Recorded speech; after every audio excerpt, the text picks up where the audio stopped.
এটা প্রমাণ করতে পারলে আমি তাকে একটা মেডেল দিব। ভিডিওটা স্কিপ করে দেখেন কেন এরপরে কার ছেলে সবাই কার নাতি কোন মনোযোগ করে কোম্পানি, দেখেন, দেখার পরে যেটা ভালো মনে হয় সেটা শুধু ইসলামী ব্যাংক না, চ্যানেলটা যে কোনো ব্যাংক থেকে চুরি ডাকাতি অসততার মাধ্যমে কিছু নিয়ে যদি আত্মসাৎ করে থাকে তার ব্যাপারে অবশ্যই তদন্ত করে স্টার্ন অ্যাকশন দেশের বিদ্যমান আইনে নেওয়া উচিত।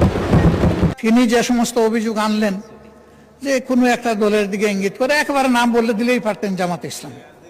তিনি বলছেন যে মাঝে মাঝে নেকাব খুলা ভালো, এটাও খুলে দিতেন। এখানে নেকাব রাখলেন কেন উনি? যে এখান থেকে 700 টাকার একটা কি জানি 700 কোটি টাকার লোন কে নিয়েছে, এটা কোনো একটা দলের নির্বাচনী ফান্ডে ফান্ডিং করা হয়েছে। আমি এটা পরিষ্কার জানতে চাই উনি জামাতকে এটার দ্বারা মিন করেছেন কিনা। যদি উনি মিন করে থাকেন, I am taking absolute challenge.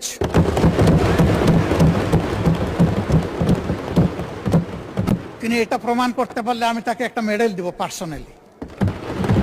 এরপরে কার ছেলে কার নাতি কোন কোম্পানি, শুধু ইসলামী ব্যাংক না, যে কোনো ব্যাংক থেকে চুরি ডাকাতি অসততার মাধ্যমে কিছু নিয়ে যদি আত্মসাৎ করে থাকে তার ব্যাপারে অবশ্যই তদন্ত করে স্টার্ন অ্যাকশন দেশের বিদ্যমান আইনে নেওয়া উচিত।